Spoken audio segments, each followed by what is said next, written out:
questions from behind there on the microphone? You can go back to like the Wizard of Oz. Especially, Don't look behind the screen, kids. I want to go home. I want to go home. And Uncle Henry, I'm frightened. Yeah. But Tara was so good, and I watched her panel this morning. I was like, oh my God, I can't do that. But I'm going to do my best.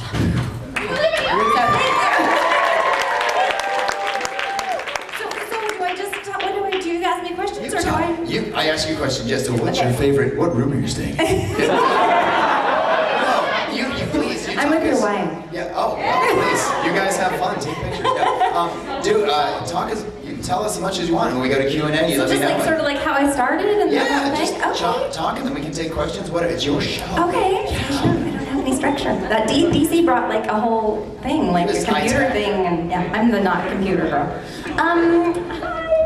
Well, I've been doing voices since I was could speak. My mom used to do like little baby voices to me all the time, and and people would say, she's never gonna learn to talk normally if you keep talking to her like that. And so now my mom likes to brag to her friends, so like, yeah, my daughter never learned to talk normally, so it worked out pretty good.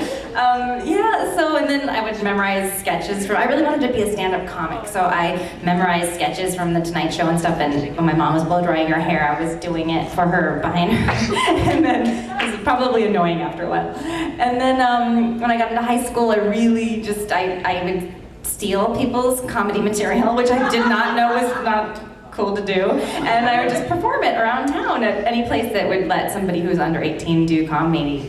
So then I realized that was a terrible thing to do, and I shouldn't do that at all. Then I started writing my own material, which was not funny, but I did impressions. So that was the only good thing about my act. I did The Wizard of Oz. Like I was just, even people that I went to high school with call me still Dorothy. When I went to my reunion, they're like, Dorothy, hey Dorothy, because I used to do Dorothy all the time. But I would go, I want to go home, Annie, I'm Uncle Henry, I'm frightened. Are you a good witch or a bad witch? Oh, I'm not a witch at all, I'm just a little girl. It's all right. You may all come out and thank her. As mayor of Munchkin City, in the county of Land of Oz, I welcome you most legally. You killed my sister! Was it you? I didn't mean to kill her. I didn't mean to kill anybody. Look at him, put a hand behind the back. I'll kill him there. Anyway, it was a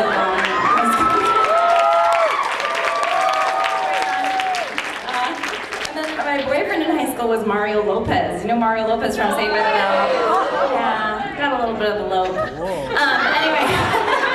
But he was an actor in LA, and he would go, his mom and I just loved his mom, and she was always saying, you gotta get an agent, But I was like I am now, social anxiety. I was a little bit shy of, actually going in front of the camera and everything, so, but I did go on some auditions, but as soon as I graduated I felt like theater was where I really blossomed because, I was kind of a drama geek, and, I was accepted there, and I could because when I moved to LA, I started trying to do just on-camera work. They wanted you to just play the 20-year-old girl, and I was thinking, how boring. I don't want to be the 20-year-old girl. I want to be the dragon and the baby and just all that stuff. So I did a lot of theater because you could be anything you wanted. So I did a lot of theater, and I got a degree in theater, and still was trying to do the stand-up.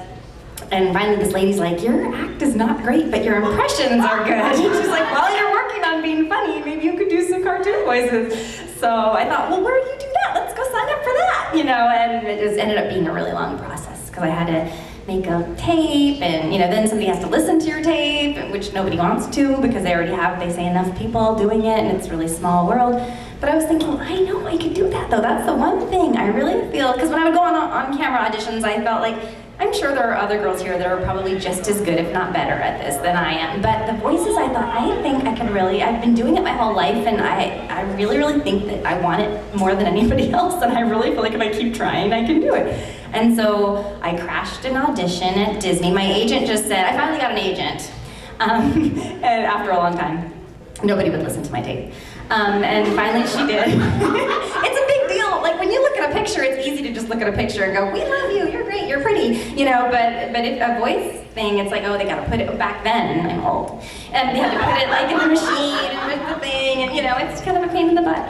So, but they took me, and she said, they don't really want to see you because they only want to see people that are already doing things. And I was like, but how do I do that when nobody will see me? I can't already be doing things. And she said, well, just go and just say that you didn't get the message. And I was like, oh, great, that makes me feel really comfortable with my social issues as it is. But I went and I got the part. It was this little pilot called Penny Dreadful for Disney, and I think Tara was on it too. I don't know. It didn't really do anything, but I was able to say, you know, I'm working for Disney. So then when my agent was like, oh, she just got a Disney pilot, then Nickelodeon and Cartoon Network are all, well, how come we haven't seen her yet? And she was like, because you wouldn't see her yet. So then I got to go on auditions, and I got like 7 things in the first month that I started doing. So I was like, I know that this is my thing. I found it. I'm not gonna wait tables forever. I did singing telegrams, and I cleaned houses, and because I have no skills other than this, like this, I can't do computer work. I'm a terrible waitress. Terrible. Like I was awful. I was charming. That was about it. I opened the door at Olive Garden very well. Opening the door. Italiano. Yeah, they tried me like at a hostess and I messed that up. They tried me as a waitress, I messed that up. They're like, back to the door for you, here you go, just be nice to everybody. So, yeah, I just thought like, if I don't make it doing this, I am going to open the door at Walmart or the Olive Garden forever. That's like all I can do. So anyway, so then I got Rugrats doing Reptar. And Tara and I were just these little 20, I was like 21 and she was, I think, 22, and, but she's been, you know, she's like the lady. She was doing it like when she was a little kid in Toronto. I think she was like Hello Kitty and all that stuff. Yeah, so she was like, anyway, kid, get in here. But the funny part is, like, I was so excited about having that part. I was on the freeway, and this guy like pulled in front of me. I'm on my way to do the Rugrats, and I swerved to get out of his way, and my car like almost flipped over. And so I spun out on the freeway, my tire popped, and all I could think, I didn't even care about my car. My brain was just going, you gotta get to Rugrats! What if they replace you? You know, this is your dream, you gotta... And this guy pulled over, he's like, are you okay? And I was like, I have to get to Rugrats. Do you know where Klasky Shubo is? It's on Highland. I've gotta get there. And he was like, what about your car? And I was like, just leave the car, I'll figure it out later. So I mean, you just don't get a lot of chances, and if you mess it up, that's it, you know? So I got to Rugrats, I was like 10 minutes late. They were a little annoyed, but then I told them I just left my car on the freeway. They were like, oh my God, I can't believe you're here. So then Tara was like, sit by me, and then we became really good friends, and she taught me everything I know, and yeah, so that was that. And then I played the McNulty brothers on Rugrats too, and you know, started getting all kinds of little things. I got Emily on Clifford the Big Red Dog with John Ritter. Yeah, and that still runs. That was like forever ago. I was 24 or something, and yeah, so then I just started working a lot and bought my grandma a car, and I was able to help my family a lot, which means a lot because I grew up pretty poor, and I still couldn't stay at the nice hotel. Like, Tara's at the nice hotel, and I'm like, I can't. She's like, just pay the extra money. Why is it a big deal? I'm like, because I don't want. And then she flew first class, and I flew in coach, and she let me sit by her for a little bit. She's like, just pay the money to sit in the first class. I was like, I can't. It's $300, and it's just, I'm gonna be sleeping. I said, if I pay the $300, I'm not gonna be able to sleep because I want to stay awake in case there's a cookie or something.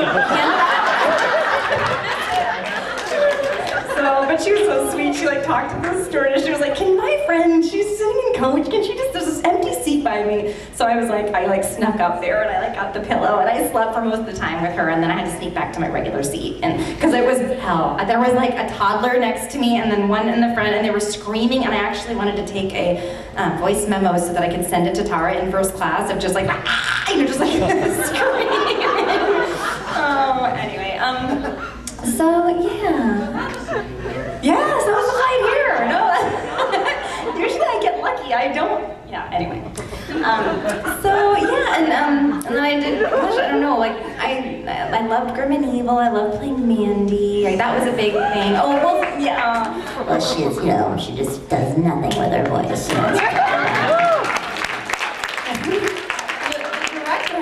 Cast his wife. The creator had cast his wife. They didn't stay together for like much longer after that.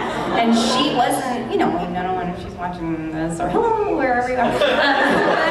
But the person who was voice directing said, you know, Maxwell, you can either have something you're going to show your grandkids or you can have a hit show, and you really need to recast the lead. They tried to record her like 3 times and it didn't work out.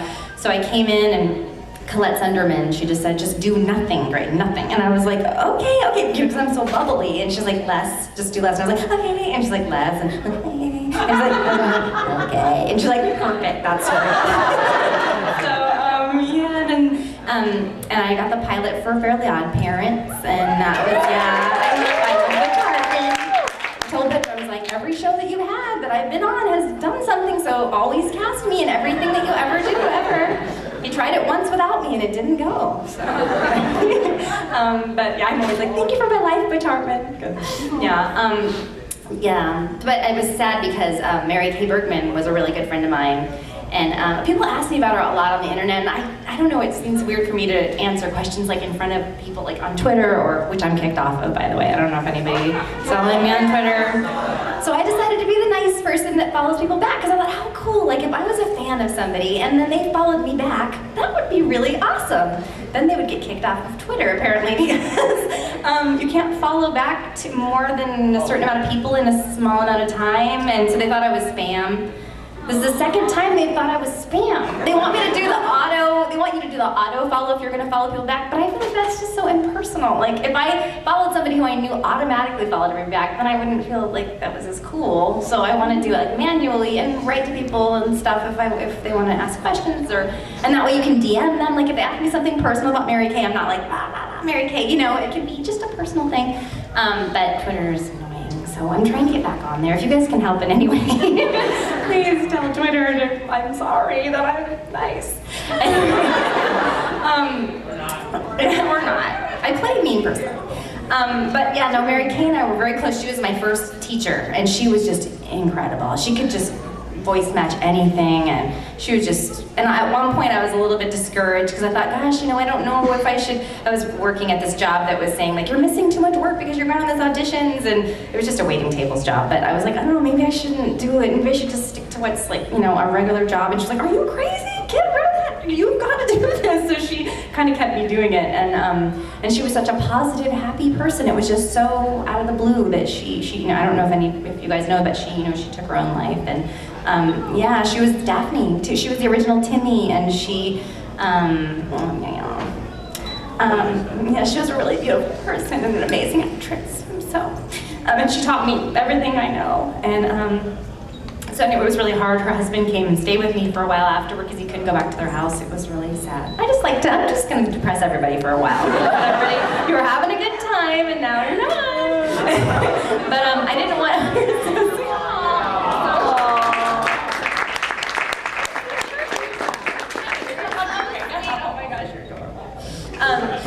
That was when they immediately started casting like everything that week. Like she passed away, and then they were like, okay, we need Jessie the cowgirl because she was the singing Jessie, and they're like, we need Daphne, we need Timmy, we need, you know, and it was just, I remember thinking like, she's gone, everything's just gonna keep going, like nothing. I mean, it was really hard for me to, and then I was thinking, I need to invest in my personal life and not, this isn't my whole world, like, you know, because they don't, you know, they're just gonna go on if something, you know, I need to invest in like people that are my friends and family, and not make this my, because I kind of got into like, oh, what else is next? What am I gonna get, you know? So, but then Colette Sunderman, again, the woman who directs Scooby-Doo, she said, Grey, we really think that you'd be a great Daphne, you have the same sound as Mary Kay, you guys do a lot of similar things.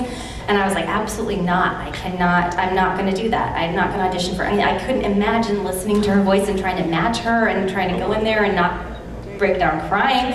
And her husband, who was staying with me at the time, just said, Grey, you have to. She would have wanted you to do that. Of anybody, she would have wanted you to be the person because she trained you since you know, she taught you what she knows.